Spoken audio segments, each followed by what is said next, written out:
In the middle of the 20th century, this company was the fourth largest corporation in America. Ahead of them were only the titans: General Motors, Ford, and U.S. Steel. Their dealer network was so dense that a farmer anywhere in the U.S. could find a spare part within a 15-mile radius. This wasn't just a monopoly.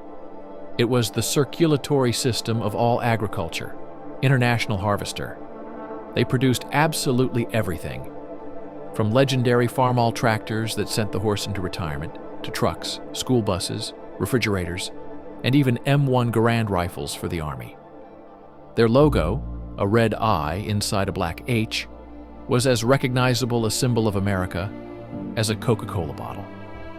They invented the world's first mass-produced SUV long before the Ford Bronco.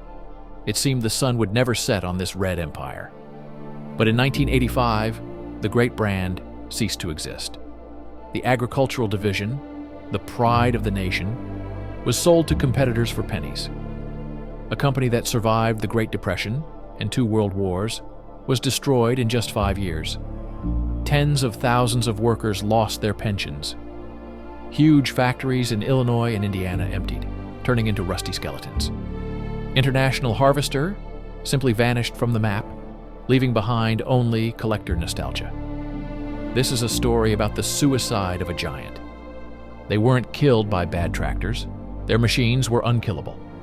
They were killed by one CEO who came from Xerox and decided he could run a tractor factory, the same way you manage an office copier. We will tell you how a war with the union and corporate blindness cost them an empire. Part 1. Origins: McCormick's Reaper. The foundation of this story was laid back in 1831. A man named Cyrus McCormick invented the mechanical reaper. This wasn't just a device. This invention freed humanity from the fear of starvation, just as the steam engine freed us from backbreaking physical labor. McCormick was the Steve Jobs of the 19th century.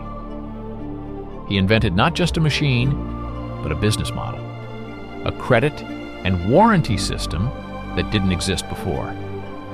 In 1902, with the participation of J.P. Morgan Bank, McCormick's company merged with its arch-enemy, the Deering Company. Thus, a monster was born: International Harvester. They instantly captured 85% of the U.S. agricultural machinery market. It was a trust of such scale that the government spent years trying to break it up in courts, but unsuccessfully. The company owned the entire production cycle. They had their own iron mines, their own Wisconsin steel mills, their own forests. They depended on no one. It was total vertical integration. It gave them incredible strength, but it also made them clumsy, like an ocean liner in a narrow canal. Part 2. The Ascent: The Farmall Revolution. In 1924, International Harvester strikes the main blow. They release the Farmall tractor. It was a technological breakthrough. Narrow front wheels allowed the tractor to pass between rows without crushing the crops. It was the Farmall that finally sent the live horse into retirement. Now, iron horses ruled the field. In the 30s and 40s, red tractors dominated the fields of America. If your grandfather had a farm, he had a Farmall. Other options simply weren't considered. The brand became part of the family DNA. Loyalty to the red color was passed down by inheritance, from father to son, like a surname. During World War II, IH switched to war tracks with incredible speed. They produced trucks, half-track transporters, shells. After the war, they had so much money they could buy any company in the world. But instead of focusing, they decided to expand in all directions at once. Part 3. Greatness: Too Much of Everything. The 50s and 60s. International Harvester produces a gigantic, simply insane assortment. They make trucks and pickups. They make refrigerators and air conditioners. They build gas turbines and heavy payloader construction equipment. In 1961, they released the International Scout. It was the great-grandfather of all modern SUVs, compact, capable, stylish. It was an absolute hit. It seemed IH could succeed in any niche it touched. But behind this external grandeur lay a deadly problem. they were spreading resources thin. While their main competitor, John Deere, focused only on farmers and invested every cent in new factories, IH spent profits from tractors to cover losses from refrigerator production. They became a jack-of-all-trades, master of none. And this strategy began to malfunction. Part 4. Signals of change.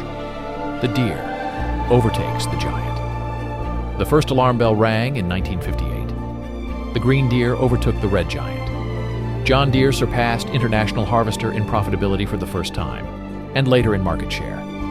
The reason was in concrete and bricks. Deere built ultra-modern, efficient factories. But IH continued to operate in old, multi-story brick buildings from the 19th century, where logistics were a sheer nightmare.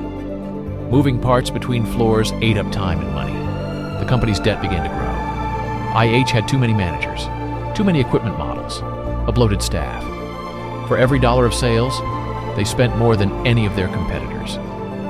But instead of admitting the problem and modernizing factories, management continued to pay generous dividends to shareholders.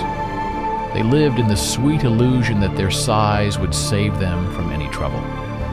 They were wrong. Size just made their fall louder.